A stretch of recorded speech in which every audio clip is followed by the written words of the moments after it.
Thank you very much. Good afternoon, everybody. I'd like to thank the organizers and you for coming here today and to discuss about stars.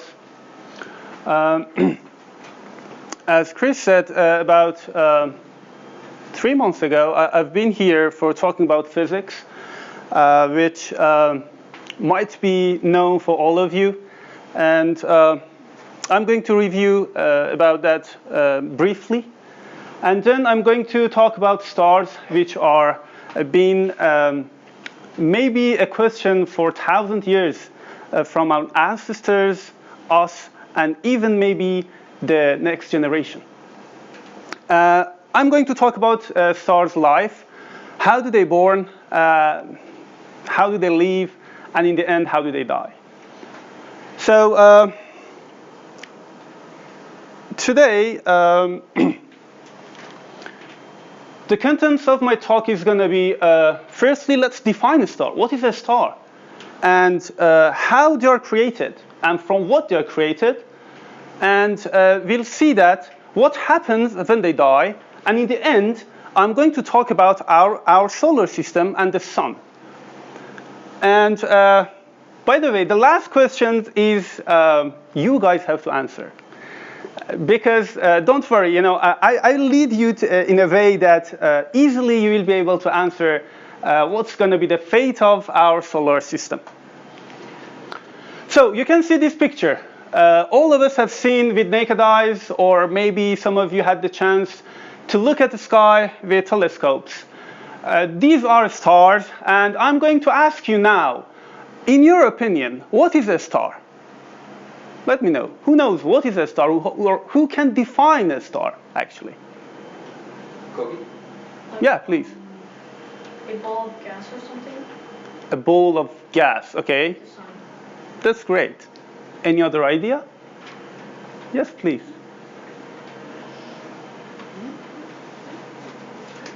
Yeah. Yeah. What do you think? What's the star? A burning ball of gas. A burning ball of gas. Made up of different combination of gases. Nice, nice.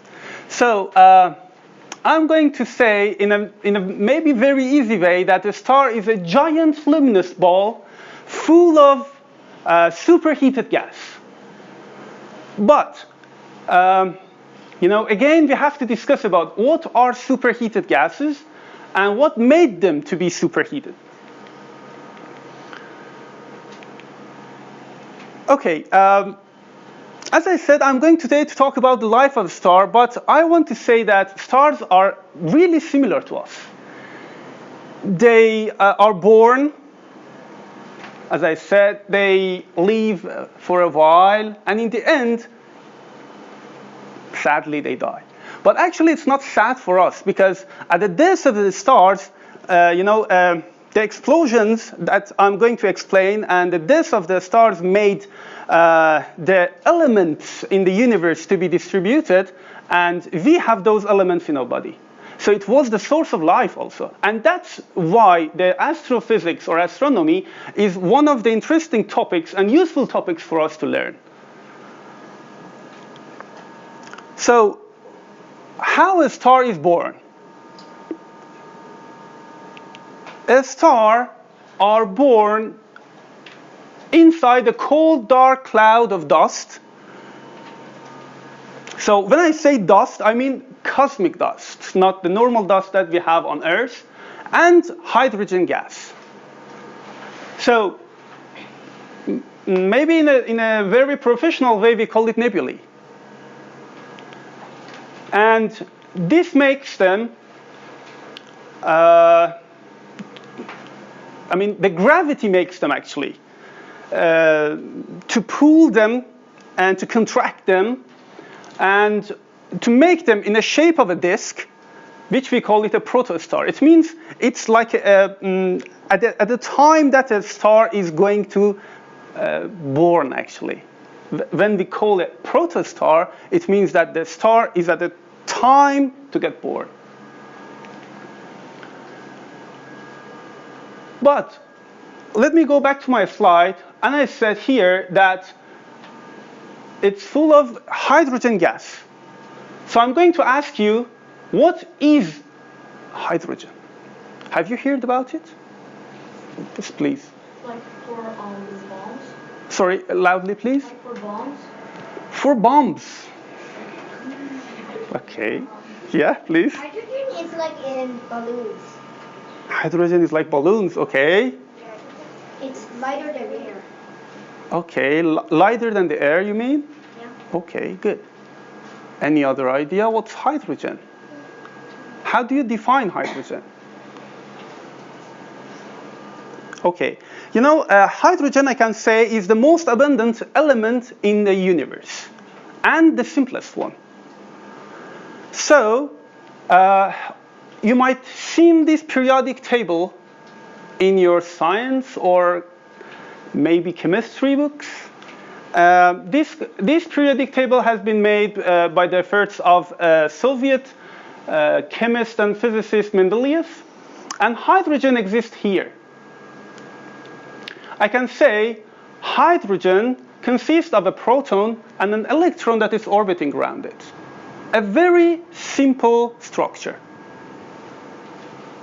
So you can see the mass of a hydrogen in atomic mass unit, which I'm going to explain you later.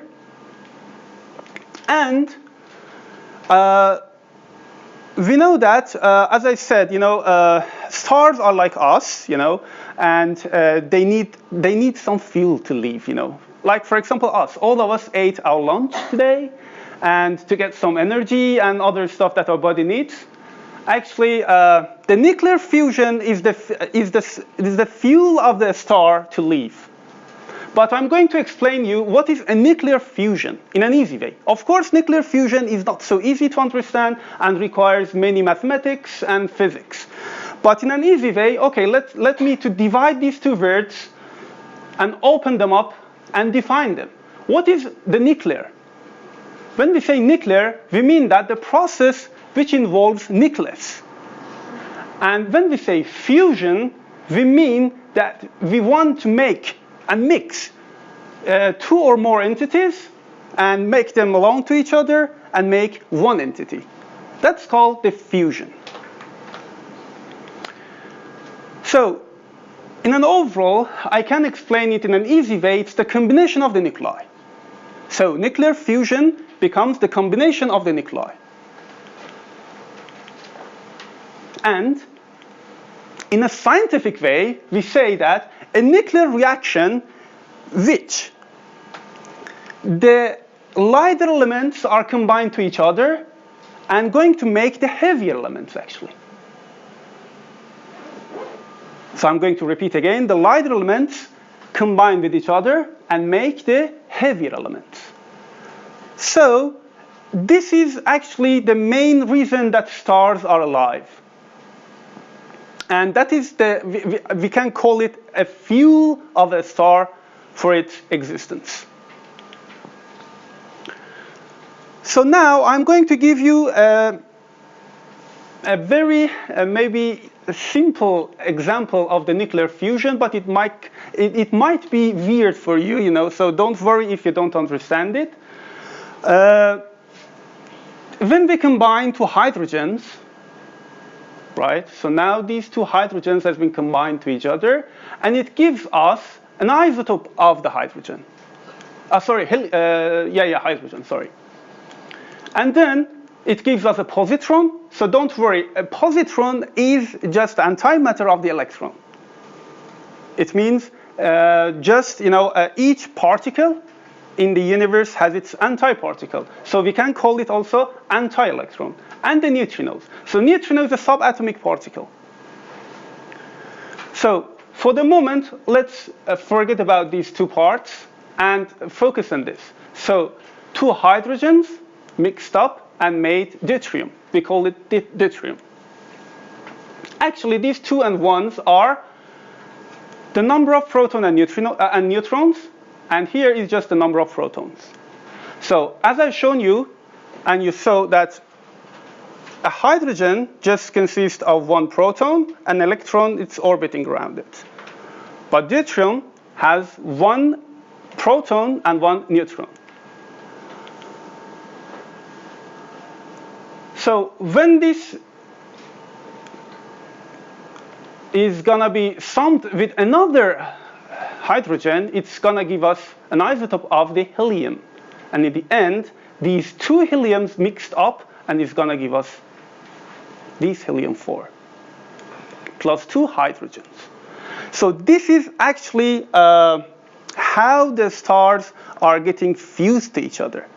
So in an other example, I can say that 4 atoms of hydrogen are going to give us helium plus 2 positrons and 2 neutrinos and energy. But I want to call it a very huge amount size of energy. So here, let's do few easy calculations. Hey Milad, Yeah. question for you Yeah. before you go into the calculation. Yeah. Someone here asked a question. Yeah. Do the elements create space? So here you were mentioning helium and hydrogen, which are both elements, Yeah. and how those kind of interact to create the nuclear fission, which turns Yeah. into the star. Yeah. Is it fair to say then that the elements are what the star is made out of? Exactly. Can you also say that is space also what elements?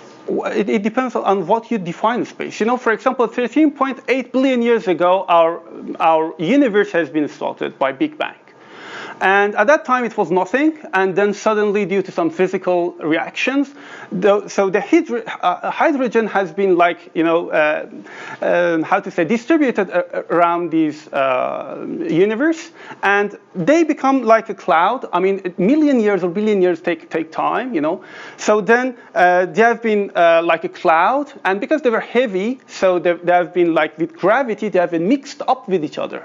You know, and when they're mixed up, it means that the gravity is pulling those hydrogens, and you know, it's making a disk, and that huge amount of gravity is making them to collide to each other. So that is actually the fusion, and it's going to make that heliums when they collide to each other. So they are making helium. Helium when they collide, you know, we need a huge amount of temperature actually. So that's why I'm going to do these calculations to tell you how, you know, this easy equation that I've already mentioned here, I will let you know that how much amount of energy is going to give us. It's just mind-blowing. So let me just do just write down what it's written here. So for hydrogen is going to give us helium plus 2 neutrino plus 2 positron plus energy. Right? Can you see it? Can everyone see it? Okay. So I've shown you that the mass of the hydrogen is about 1.0078, and of course 4 is going to be multiplied to this, and it's giving us 4. Thank you very much. It's going to help a lot.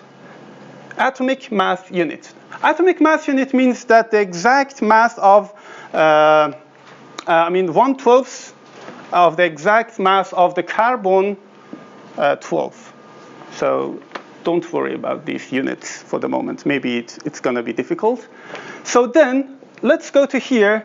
The mass of the helium is going to be 4.002604. The mass of the positron is equal to the mass of the electron. So it can be negligible, but let's do it. 0.00058. So in order to get the difference in the mass, so we add them up and we subtract from this, right? So it's going to give us approximately 0.0274 AMU. So let me just convert it to the electron volt. It's going to be 931.5 mega electron volts, which it's going to give us 27 mega electron volts. So this has been the energy released from this simple equation. 27 mega electron volt, let me convert it to the Kelvin or the Celsius. So I just can say 27, I mean, each mega electron volt, 1 mega electron volt equals to approximately 10 raised to 10 Kelvin. What is that in Celsius? So 0 Celsius is equal to 273 point something Kelvin. So not that difference. So we can just say, okay, even just 10 raised to 10 Celsius. So imagine now 27 mega electron volt means 27 into 10 raised to 10 Kelvin temperature is going to give us. So it's kind of hot. Yeah. Yes, super hot. Yeah. Right? So then imagine so this is for the time that hydrogen is going to get fused to the helium. And if the star is massive enough, so this helium is going to go and, just to fuse to carbon. So I will explain later. That's what I want to say, that all the elements that has been created and now we have on our planet and in our body has been made in stars. So, okay, this calculation has been done. So the life of a star, the lifetime of the star is determined by the amount of the fuel and the rate of the consumption. So it depends on how much fuel we have and in what rate it's gonna burn actually. But it's also denoted by the balance between two forces, the gravity force and the pressure. Let me ask you first, what is pressure? Do you know what is pressure?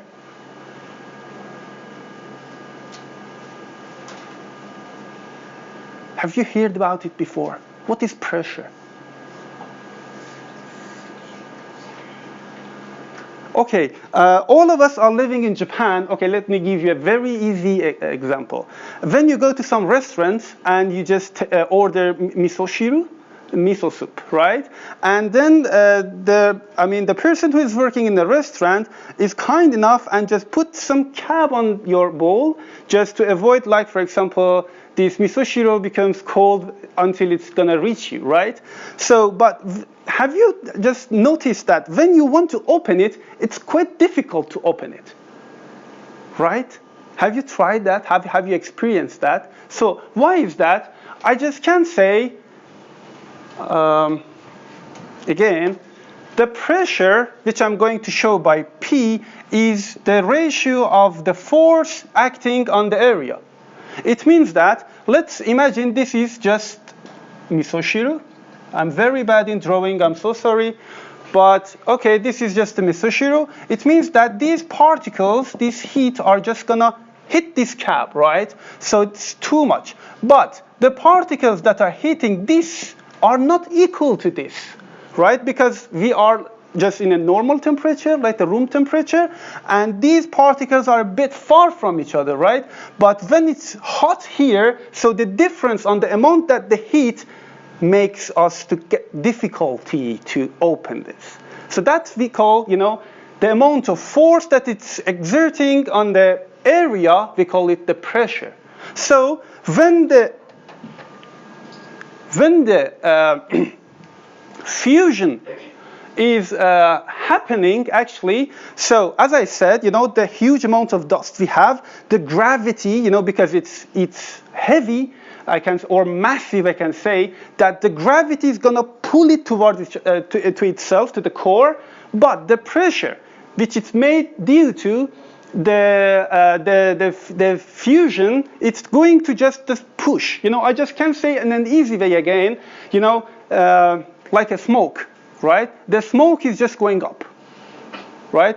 They don't want to get to the center, right? So the smoke is going up, but the gravity wants to pull it. Actually, this balance is gonna make a star to be alive. I mean, it means that until the fusion is happening, it can overcome the gravity. Otherwise, when the fuel is over, it cannot just, it's just, I can say, it's just pushing from down to up, and this side is just pushing from up to down, right? Just they are somehow balancing each other. If we miss one of them, what's going to happen? Of course, the balance is not going to happen, and the star will collapse, right? So this is the most important part that you have to, remember. Okay. Milad, quick question. Yeah, please. Yeah. I want to ask, what is the difference between big stars and small stars when they're born? Does gravity and pressure make? It's actually the amount of the cloud, the amount of the gas cloud and dust that the star is just born from that. The amount of that cloud, is making the star. As bigger as it is, of course, the star is going to be bigger. And if it's small, but of course the mass should be, for example, a specific, amount. And to pulls out, it takes like millions years maybe to pulls out. And that gravity, is just trying to make a disk, as I said. And it's just going to make it very fast. Fast means heat is high. It's too, the temperature is too much. And that actually, maybe intentionally I didn't explain something to you. Sorry, let me. Because I was expecting that question, I said hydrogen made by proton, right? An electron that is orbiting around it. When it's heated up, the electron is just going to go away. And I said that, okay, so the one proton is going to remain and another proton is going to remain, right? So all of us know from elementary school that positive and positive cannot attract each other, right? They repulse each other. So what happened? Why do they do that? The answer is because it's so dense and hot. So hot means they are so moving fast. So then they just call it to each other. That's the reason. If it's not that hot or it's not that fast, it means that it never can make them. So in the same way, you can take two positively charged magnets, Yes. move them quickly and Yes. touch, but slowly they won't. No. Same idea. Yeah. Okay. So, the fate of the star depends on, let me just, before going to this, talk, let me explain you, or just share my opinion with you. As I said, that stars are like us. Very much similar, I personally think like that. But the fate of human depends on, I personally think, maybe you guys have another idea, I personally think that the fate of a human depends on how much work he does. Right, for example, or how much effort he does. For example, if you want to be an athlete, or just like, for example, in 2020, you want to win the gold, medal in just Tokyo Olympics, you have to work hard, or at least you have to do that much that the others didn't do, right? So, but the fate of the stars doesn't maybe based on how they do. Actually, the fate of a star depends on its mass. So it means that, as I said, when the cloud that the star or the nebulae that the star has been made of is massive enough, totally the fate is going to be different than for example, the cloud that the mass is not that high, right? So remember also, the fate of a star depends on its mass. So, okay, before going to the next slide, I want to ask you,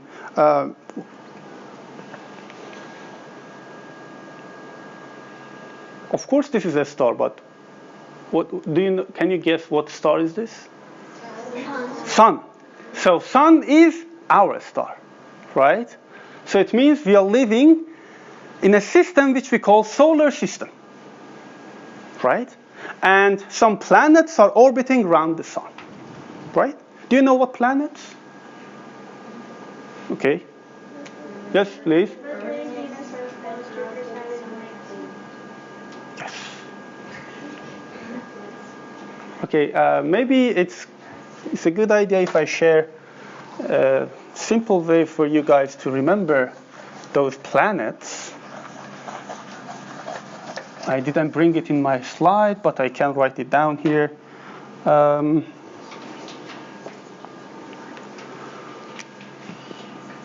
By this sentence, my very educated mother just served us noodle. In India, we were calling none or whatever you want. So it depends on how you like. So my goes for Mercury, Venus, Earth, Mars, Jupiter, Saturn, Uranus, and Neptune. Around 10 or 15 years ago, I don't remember exactly, but when I was undergraduate, the Pluto was still a planet. But suddenly, I just saw in the news that Astronomical Union just kicked it out because they thought that it's a dwarf planet, actually. It's not a planet. Anyway, so why I brought the sun here, just to introduce you just the new scales. From now on, I'm going to explain you the mass, that we are going to care is related to the mass of the sun. So the mass of the sun is approximately 2, but here I just wrote the precise number, 1.989 into 10 raised to 30 kilograms. 10 raised to 30 kilograms means how many zeros after that number? 30 zeros, right? It means it's so huge. Or it's 333,000 times of the mass of the Earth. And the radius of it is about 109 times radius of Earth. So this, please take care of this notation. In professional astrophysics, we just use these symbols for sun, and this one is for the Earth. We don't want to write, maybe it's because we are lazy. Okay, so as I said, the fate of a star depends on its what? Mass, exactly. So now I prepared 3 different paths for a star. It means that, for example, what's going to happen to the star? Okay, let's just check it in 3 different ways. The first way is when the star is 0.128 times solar mass. Okay, let me review it. 2 into 10 raised to 30 kilograms, right? So it means that 0.1 into 2 into 10 raised to 30 means how many? 0.1 means 1 into 10 raised to minus 1, right? Let me write down again. So when we say 0.1 into 2 into 10 raised to 30, so this 0.1 means minus 1. So this minus 1 and this will cancel out, so it's going to be 10 raised to 2, 29, right? Okay. So this is the first path that we are going to talk about, and the second is going to be 8 to 25 solar mass, and the third is going to be 25 to 130 solar mass. So very big, right? Huge, actually, I can say.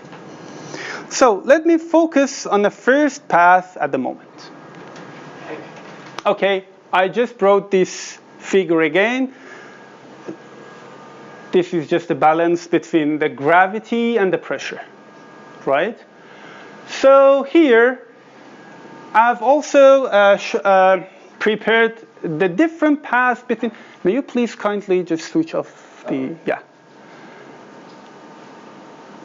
Yep, thank you very much. So 2 different paths are there. Actually, this is 3, but we are going to here, and these 2 also are going to be different. So the first path is for those stars that are not so big. Almost, I can say, our sun. So what's going to happen? As you can see here, when the hydrogen is burning, it's fusing, it's going to be helium, right? So hydrogen is going to go to helium, and it makes the star bigger and bigger. So then the color is going to be changed, and we call it red giant. Giant, of course, means big, and it's red.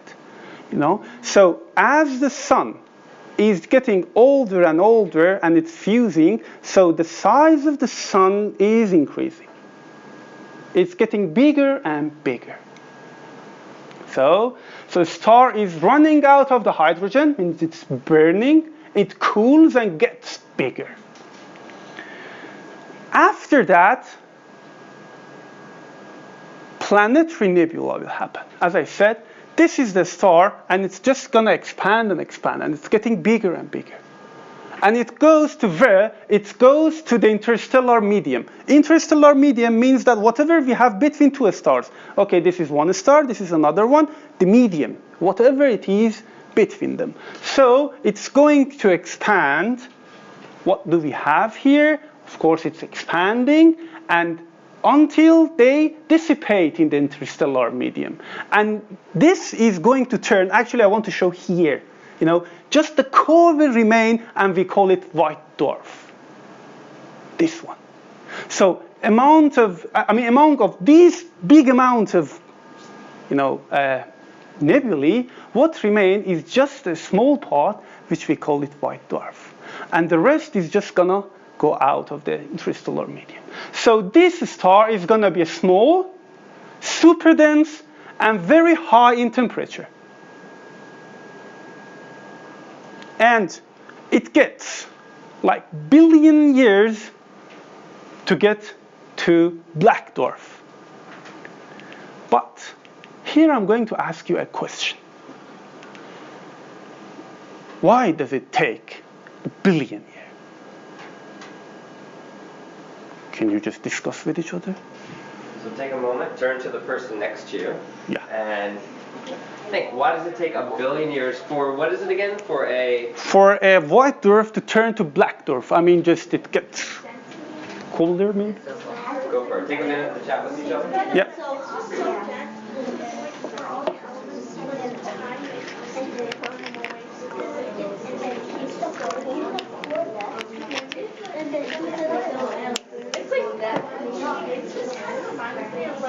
Try to create as many possible combinations of particles and the heat gets out longer than the universe would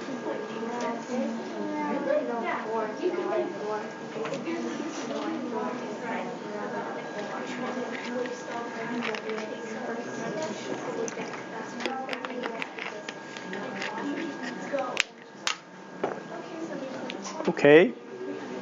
Any answer? Yes, please. I think it takes a billion years because it takes a very long time for the star to cool down Yes. the black dwarf. Yes. It's a very nice answer, but it could be more precise. But good job. Any other idea? Cookie. Yes, please. It's right, but like in car engines, Mm-hmm. like when you ride and stop, the engine is still hot, Mm-hmm. and it takes time to the engine to slow down. And when it completely stops, it becomes cool, and that is the black dwarf. I like the way you think, but whenever, as I said again, the fate of a star depends on its mass. So I said white dwarf is not that massive. So when it's not that massive, it means that the gravity is weaker with compared to massive stars. When the gravity is weaker, it means that the fusion and the fuel is going to just take time, just to burn. Right? Because as much as it's bigger, the core is more active, the interactions are much more, right, with compared to the smaller ones. When they are small, they are much more slower. Actually, I can say, for example, giant stars take million years to get to the end point of their life. But the smaller stars takes billion years more, right? And billion, for example, as I said, for a white dwarf to turn to the black dwarf takes hundreds of billion years. But the age of our universe is just 13.8 8 billion years. So it means it's much more than the age of a universe. Right? Interesting. Okay. I'm going to the second path. Second path is about 8 to 25 solar masses. And again, here, the stars are larger, right? The previous one was 0.128, but now it starts from 8 to 25, right? So the stars are larger and make, they are larger, so they are shorter. I mean, they just die shorter than the smaller stars, and they make red supergiant, not just giant. So it's bigger. If you compare these two with each other, so this, in the second line we have just a bigger one. So it's larger, and of course it's more luminous, right? And the next step is gonna be the supernova. Supernova is a violent explosion of a star at the end of its life. You know, the funny thing is that supernova literally means, super means of course very big, nova means born actually. Previously the scientists were thinking that, okay, at this time, you know, when this explosion is gonna happen because it's so bright, which it's gonna like make light an entire galaxy. You know, it's that much violent and big. So they were thinking previously that this is a birth of the star, but actually not. This is the end phase of the star.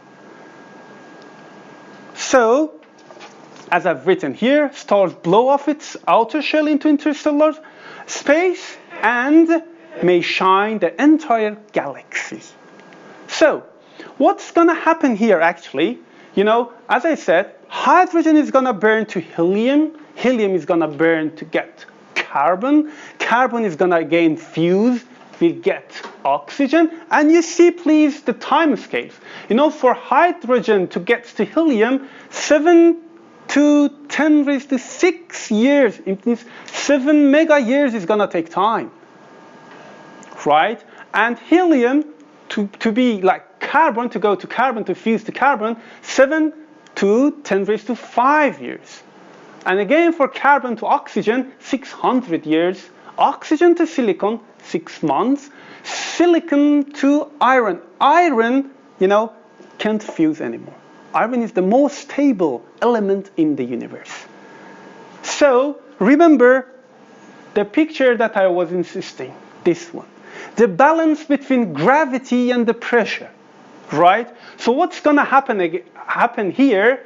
So when we reach to iron, there is no pressure because there is no fusion anymore, right? Iron won't burn anymore. So it means that, okay, this pressure is just going to drop down. What will remain? Huge amount of gravity. So it makes all the material collapse into their core. So that's what we call it, core collapse supernovae. That's actually the violent explosion of a star. Quick question. Yeah. Someone had asked, what exactly do you study about stars? Okay. And if I remember correctly, I think that's it. Yes, exactly. So, yes, supernovae. Let me explain briefly that what physics is gonna do. Physics is a type of is a branch of science that is caring about the nature and the origin actually, and also the origin of the nature, right? So of course it has different branches, which is just making me interested about is astrophysics, means that the physics of the stars and the heavens. So all branches of physics have two different branches also, theory and experiments. So in astrophysics, we cannot do any experiment here, on Earth. So it means observational. So when the observational data and the theory data are just going to be same to each other, at that time we say physics has approved it. So why did I give this introduction to you? Because supernovae even been, observed like 1,000 years ago by Chinese ancient books. But, okay, we see, we detect, but theoretically also we have to try to find it out and figure out what is the physics of this explosion. Unfortunately, many years it's happening, and still the scientists are not successful to calculate and to understand mathematically and theoretically, and even by simulations and by the computers, the physics of supernovae. So we are trying to investigate that. And I particularly am studying the oscillations of the neutrinos. It means that those subatomic particles that play a very key role, if you remember in that equation, so electron neutrinos has been released by that fusion, right? So that neutrino plays an important role in the explosion mechanism of the supernovae. So I do understand the behavior and the physics of the neutrinos inside this core. And I try to calculate analytically and apply it to the computer and make it explosion. Of course, it's very difficult. So we are at least trying. Yeah, this is what I do. So, okay, so after the violent and huge explosion, which we called it supernovae, what do we get here? Again, depends on the initial mass. We get neutron star. The neutron stars are small and very compact. I can say that small that the radius of a neutron star is about 20 or 10 kilometers. Yeah, the diameter is going to be, just if you're comparing the Manhattan, the neutron star can be this much. But it's so dense, and the mass of the neutron star is heavier than our planet even. And as a comparison, I can say a cube in neutron star is equal to the mass of the Everest mountain. A cube in this star, just sugar cube maybe size, is that much dense, because of, as I said, the core was so, active, was so fast, and was so hot. So they were just contracting each other. So the density is so high in that star. So a cube in that star is approximately equal to the whole amount of the Mount Everest. And also, they spin so fast, and the spin is just making pulses. That pulsar stars are also coming from them.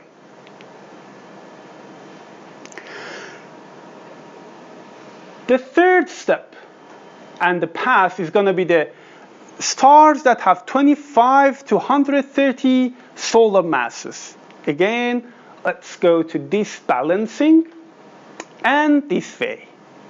So here, we get to this side. So again, the initial paths are almost the same. Let me tell you something also, that the supernovae are also going to happen in different types. Just we don't have one type of supernovae. I'm not going to go to that different types of supernovae because it might be confusing, and maybe it's just I have to come here maybe for another time just to explain about the different types of it. So because of the time limitations, I just skipped that one. But just be aware about that we have different types of supernovae. And again, the stars are large, as I said, and we get the red supergiant again, which is large and more luminous. And we get supernovae again, and the same way, but because it was much more massive, we get black hole at the end of this phase. Black hole is also having very high density, and nothing can escape from black hole actually. To be honest, understanding of the black hole is still mysterious and one of the most difficult things in the universe.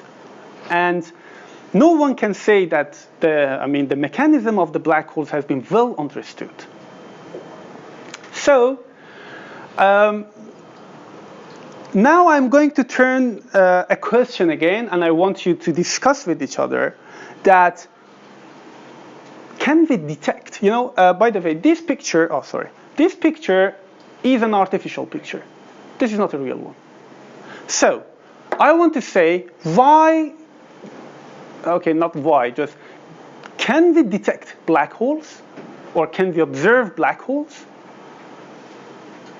Discuss with each other and then reply.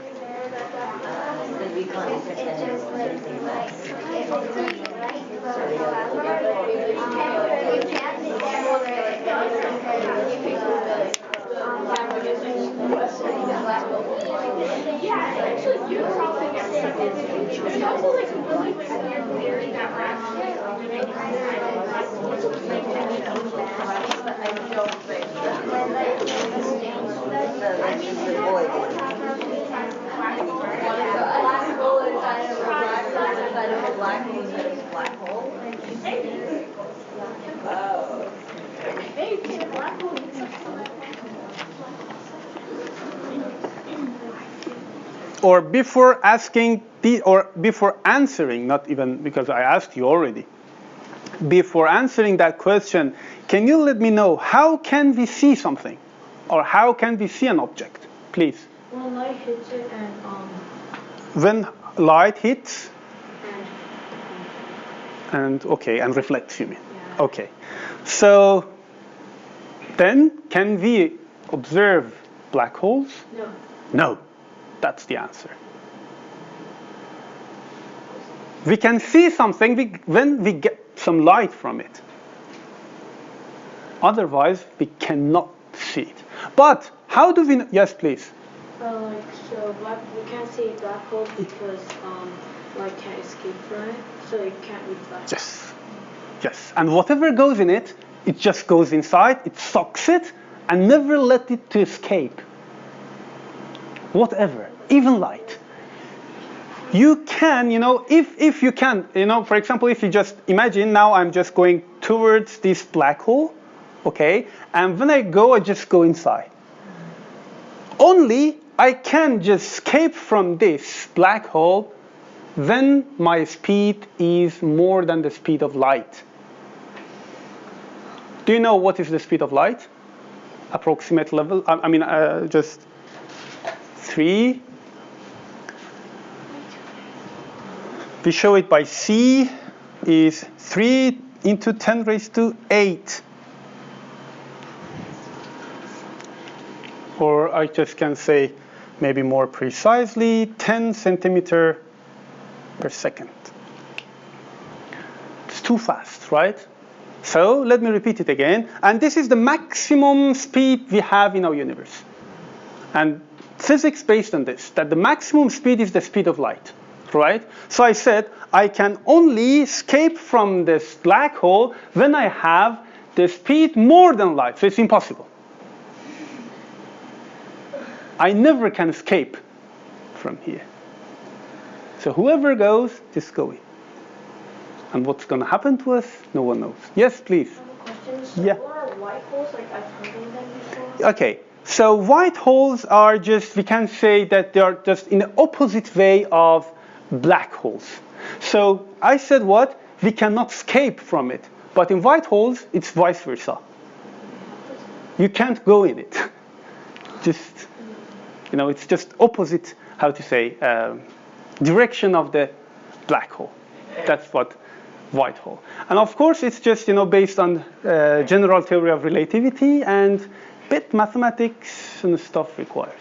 Maybe when you get a bit more advanced in mathematics, you definitely can understand that. Would you be able to simply answer what happens to create a black hole versus a white hole? What's the main factor that causes? Actually, I have to explain the Einstein field equation. So it's not that easy, to talk about it now. Yeah, because until the new century, we had difficulty to understand the mathematics of the universe.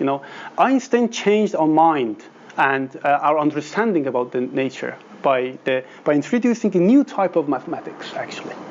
So that requires to understand.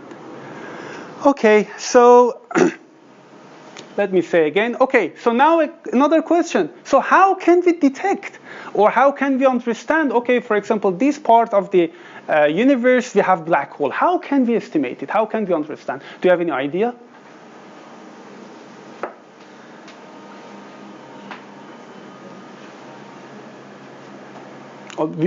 Okay, let me repeat. I said, okay, we never can detect it. We can't because it's black. So, for example, imagine everything is just now, all the lights are off, and even the curtains and everything are just totally closed. Even we can't see each other, right? So then, okay, acceptable, black holes can't be seen, but how can we, for example, say, okay, at this point of the universe or sky, we have black hole? How can we understand? Yes? Because we can observe objects being sucked into the black hole, but we can't Perfect. see them. Yes. Usually stars are in binary, right? And then imagine, for example, just a star just orbiting around each other. We call them that they are in binary system. They're just orbiting around each other, and they're so common also. Imagine, okay, collapse happened, and one of them are black hole. So because of the gravity, all matters from another star is somehow sucked into this black hole. So then we can observe by that, and it makes a disk. It's like when you just, for example, open a water tap, and just when it's going down, it's just orbiting. So it's somehow like that. It makes so dense, so hot, and they emit and radiate some sort of radiations again. So by that, yes, she's perfectly correct. By that way, we can understand, yes, we have those black holes around us. Okay, so if you remember, in the first slide, I asked you, or I made a question that, what is the fate of our solar system? And what is the end point of our solar system? I'm going to ask you now the question again. What is going to be the fate of our solar system by the definitions that I've already given to you? Discuss with each other. If we're just talking about our solar system, then we're going to be engulfed by the red giant. If the cloud is the Earth, it's going to be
Any answer?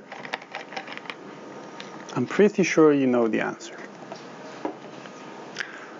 So I said the sun, our sun is a type of star that, okay, let's call it normal star. So what was the fate of the normal stars? Yes. So first it would turn into a red giant, and it would engulf maybe the first 400. So it means the sun becomes bigger and bigger and bigger and bigger and bigger, comes up to here. And then it would explode, I guess. So then Jupiter, Saturn, Uranus, and Neptune get And the sun is gonna be a white dwarf. yes, a white dwarf. And it's gonna take billion years. Yes. That's gonna be the fate of our solar system because of the structure of the sun. First, as the sun, the hydrogen and it just fuses, it turns just to be, to come towards the planets, I can say. And maybe it might just goes up to the radius of the Mars. Then the white dwarf will remain from our sun. But it takes billion years, yeah. Okay, so Kofi, you have a question? Yes. yeah, please. Like if the sun is like a large star, Yeah. like what will happen? Like if it just expands, will it just go to like Neptune? So you mean that if the sun, for example, at the beginning is like, for example, a huge star, right? So at that time we weren't here. The life wasn't exist.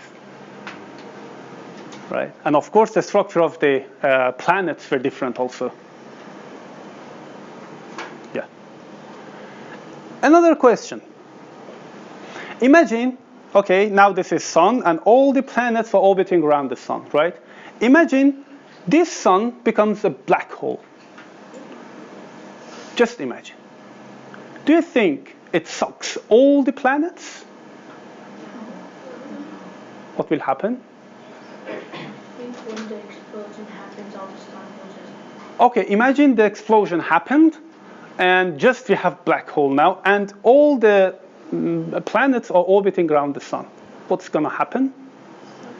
Do they orbit normally or they just all just being sucked to the black hole? What's going to happen? Discuss again, please.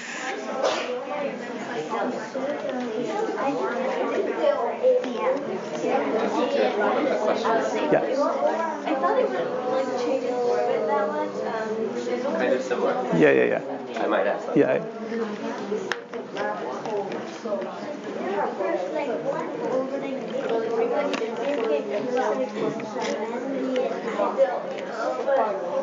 It's just been an orbit on the leg. Then like would it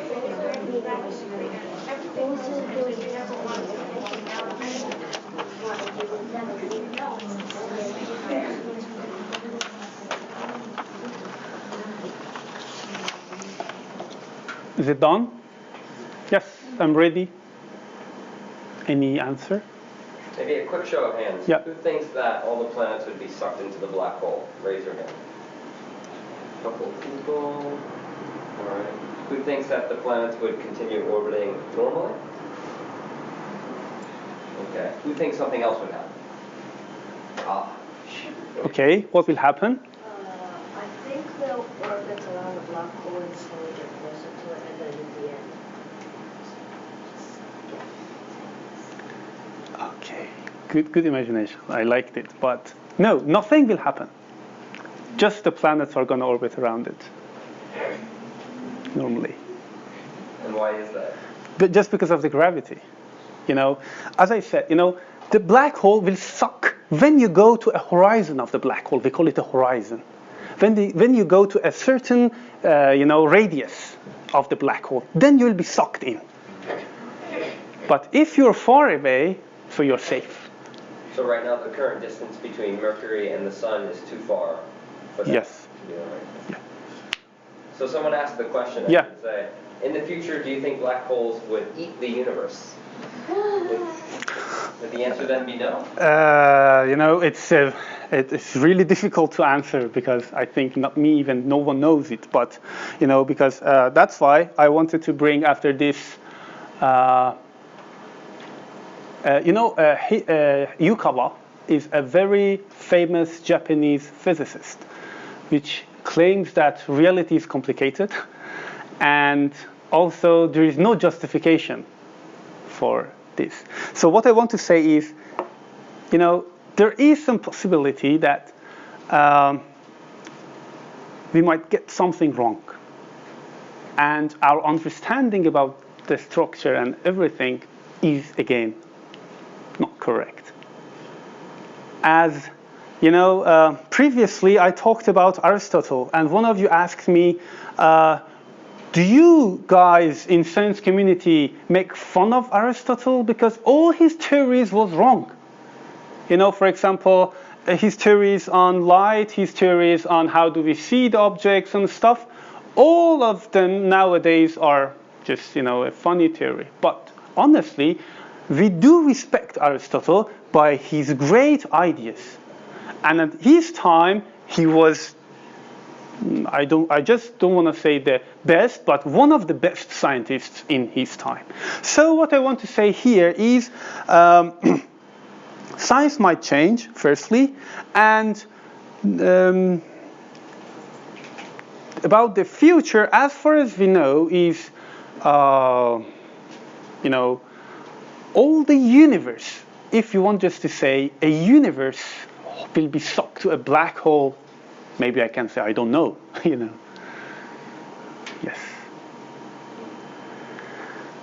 Okay, this is the end of my talk, actually. And thank you very much for listening to my talk. And please don't hesitate to ask me any question. All right, well, Yep. let's give Milad a round of applause.